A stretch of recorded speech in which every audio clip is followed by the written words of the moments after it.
What a game that was. That might be the most exciting game with 14 points in the NRL ever, at least the last couple of years.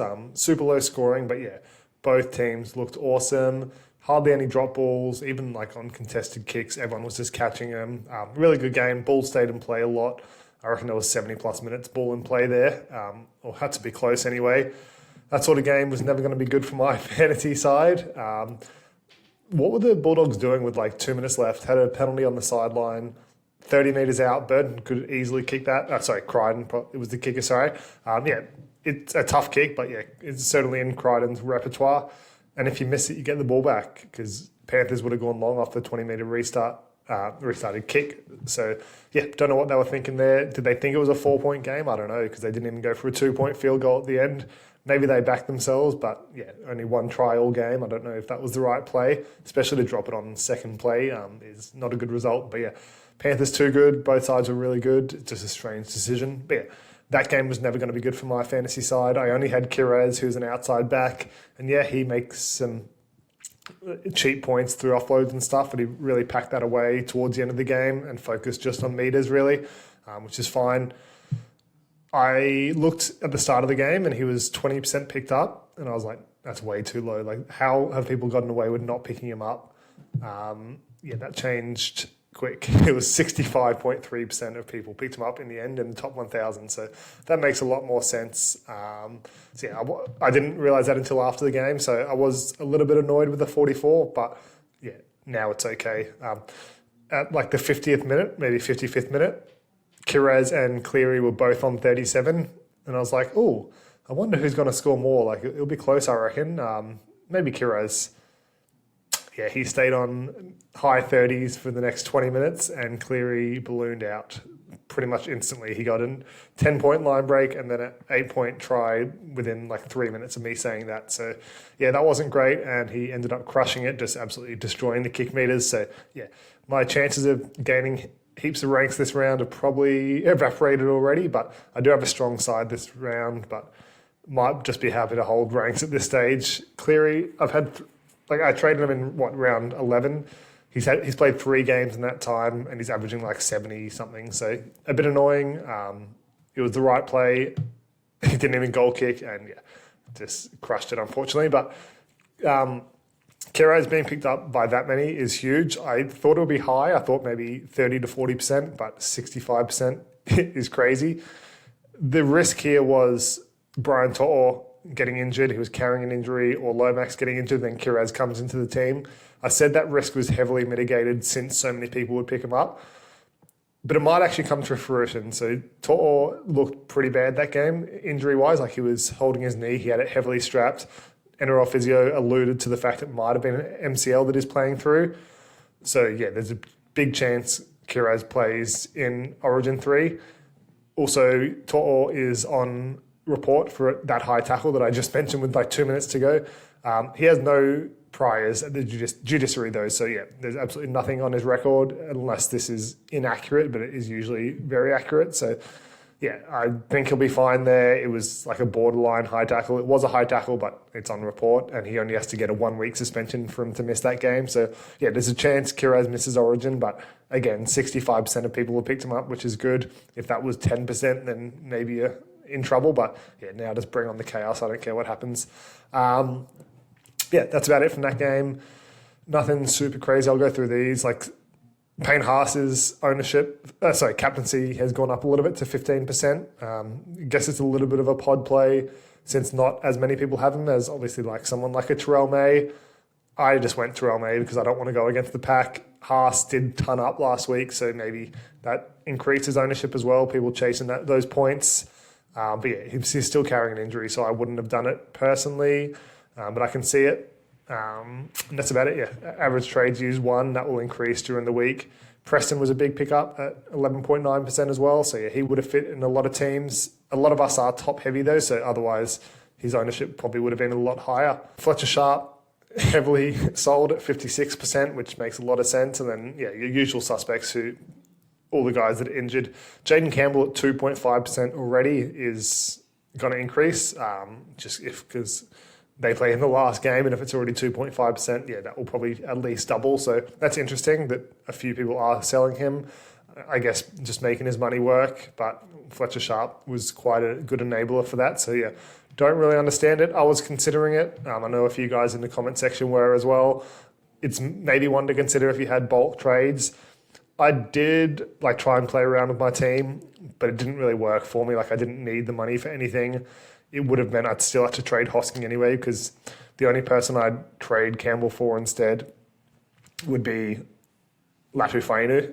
Otherwise, I may as well just trade Hosking. So yeah, the only way I'll be selling Campbell is if someone like a Brayley or Tallis Duncan don't score well, and then I just shoot up to an Isaiah Katoa. But that would have to be if Brayley scores badly, because Duncan plays the Dolphins. Duncan plays the Dolphins, who Isaiah Katoa obviously plays for, and he has a high break even, so there's not much point in that. But I'm just going to be chasing points from here on out, so we'll see what happens. But ideally, these two to score well and smooth sailing.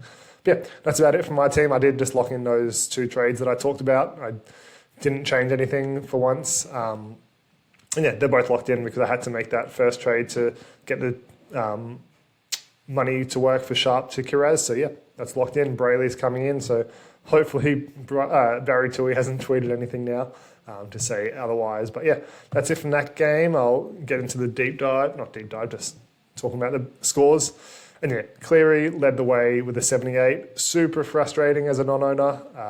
He was on 28 at halftime, 37 after 50, 55 minutes. And I thought I was going to get away with it.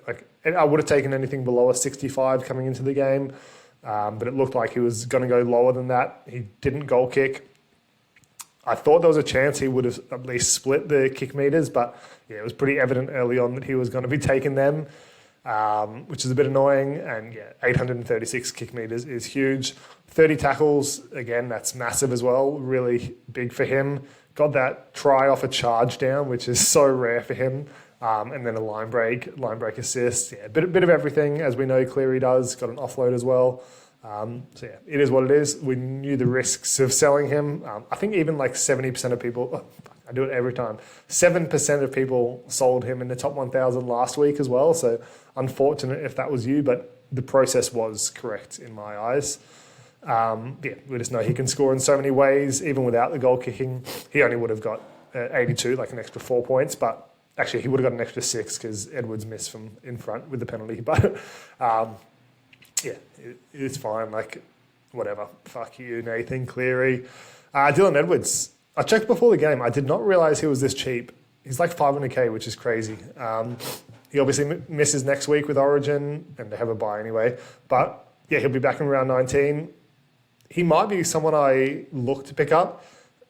He averaged, 54 last year, 49 the year before, something like that, and his price at $500K, so that's actually crazy. I just don't know how I'm going to get him in. I want Latrell for sure. I've got Jaden Campbell there as well, Teddy, Drinkwater, Kiraz. Unless there's an injury, I probably don't have room for Edwards. I essentially have Edwards in Drinkwater, obviously he's cheaper now. I didn't pay cheaper, but it would just be a sideways trade by doing that. So yeah, unless there's an injury, probably not going to happen for my team. But he might be that cheap 18th, 19th man for me. But yeah, I don't know how that's going to happen. He'll make a little bit of money now again off the back of that score. And I'd probably be targeting him in round 20, not 19, because I don't want him backing up from Origin. So yeah, we'll see with that one, but super appealing. And I suspect a few people will pick him up. He probably will still be quite pottish though as well. Isaiah Yeo with a 67, so didn't quite hit his break even.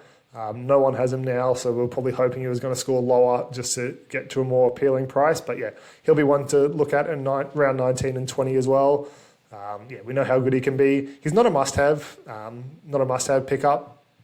There's so many around that mark. Someone like a Tino, Carrigan are probably going to be cheaper than him and average about the same. Yeo slightly more, but is it worth the extra price? We'll have to wait and find out. I would like to get Yeo in, but yeah, he won't lose too much money now, and we'll see. There's so many appealing options in the mids.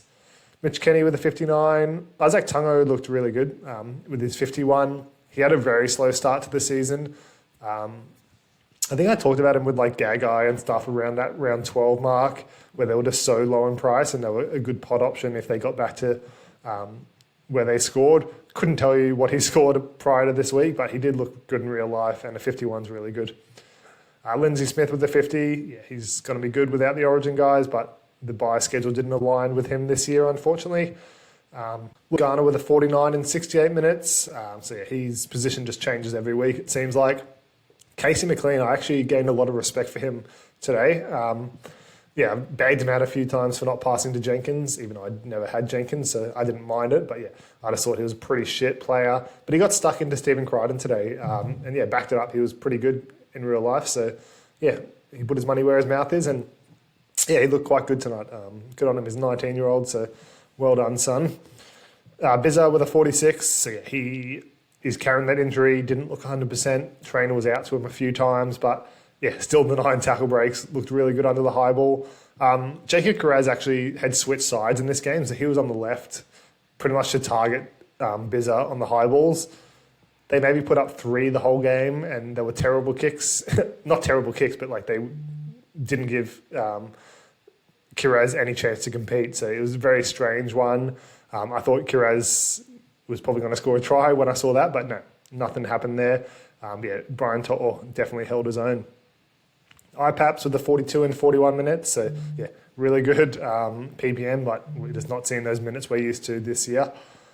And Tommy Jenkins with a 21. So yeah, if you haven't sold already, he actually pumped out a few huge scores the last couple of weeks after everyone sold, and now is back to normality. So you can probably breathe a sigh of relief if you did sell him.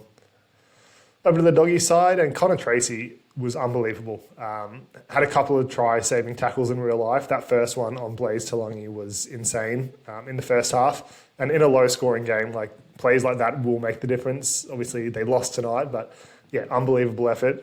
He's a small frame and yeah, just incredible. And he was really good in real life. Not a fantasy option, but yeah, credit where it's due.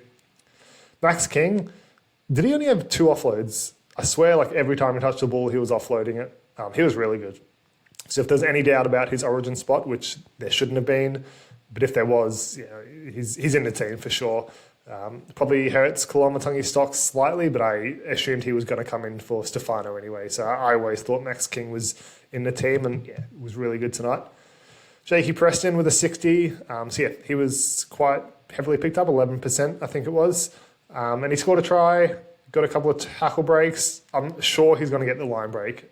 He had a line break, 2 tackle breaks, and then dropped the ball cold.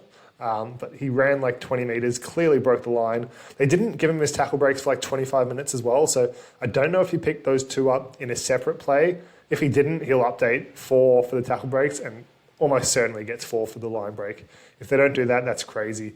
I know Nico Hines didn't get one for not a similar one, but one that was definitely a line break about 4 or 5 weeks ago, and that never updated. So yeah, there's every world Preston doesn't get it, but it'll be unbelievable if he does not, to be honest. But yeah, he really pumped his score in the last 20 minutes or so. I checked and it was on 44 with 10 minutes to go, or like 15 minutes to go.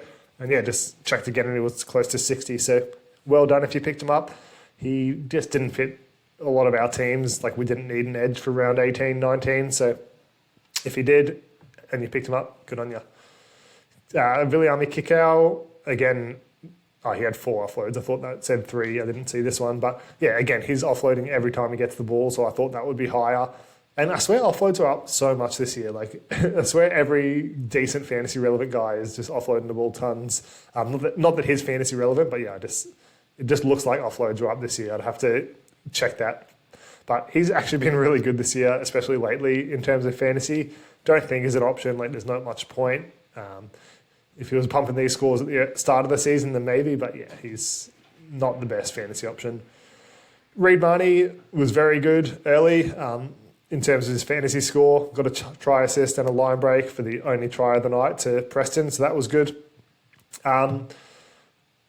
This is why I suggested not to get him just with those minutes. With Galvin on the bench, it was pretty obvious that we're going to just do what they did last time with Sexton moving to hooker and Marnie coming off. So yeah, 55 and 52 minutes is great. He won't get a try assist and line break every week, and without that, he pretty much got his normal score. So yeah, no interest there. Stephen Crichton with the 47, and yeah, he was really good. It was cool to see him and Casey McLean go head-to-head a few times, and yeah, he was really good under the high ball. Almost won it for them late, but just couldn't get them over the line. Matty Burton, again with a 47, did most of the kicking. I'm surprised that was only 456 metres. It looked like more. I'm not watching these guys too closely, so I could just be talking out my ass. But yeah, he was good. I would assume he's going to be 18th man again for New South Wales, so they'll be blowing up about that one, I'm sure. Jacob Kiraz with a 46, so has he updated too? Because he's on 44 there. Oh, well, I guess that's because... don't know. I know the NRL app usually has different scores if like their run meters are just below 10. But yeah, don't know what that one would be for. Maybe the kick meters. The kick diffuse. I don't know. Whatever. Hopefully it's a 46, not a 44. But either way, it's a decent score in that sort of game.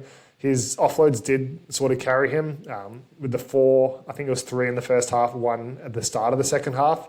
But yeah, just didn't do a ton else. Like 4 tackle breaks is good. Honestly, I only saw 2. I check the app quite constantly when I'm watching the games, and he got a tackle break early, like maybe in the 20th minute, and I didn't see him get one. Then he got one late in the game with like 5 minutes to go, and I saw the run and it didn't look like he got a tackle break, so wouldn't be surprised if he downdated a little bit, which is a bit annoying, but like 70-80% of us have him anyway now, so that's fine. Josh Curran back to that bench role, so yeah, he's never going to light the world on fire. He was awesome in those 1 or 2 games in the second row, but yeah, he was never really an option. I know a few people did pick him up, but yeah, it's back to normal now. Harry Hayes, yeah, he's had a really, not a bad game. I can't say I was watching him too much, but back down to earth with a 33, just a 7 missed tackles. So the base is really, really good. That's 50 in base in 61 minutes, but yeah, just minus 18 in negatives is not great. That's about it. Lockie Galvin with a 25 in 29 minutes, just doing a bit more defence in the middle of the park, but yeah, that's about it from that game. Cleary is really going to hurt me this week, unfortunately, but I mean, I got lucky with Haas last week, so you know these premium players are capable of it. You know that when you're trading them out, it's just the risk you take. Just hoping to avoid one of his good scores, but no, he's 3 from 3 at the moment, so it is what it is. Hopefully the rest of the round goes a bit better for us, but we'll see. Good luck, everyone, and we'll chat tomorrow.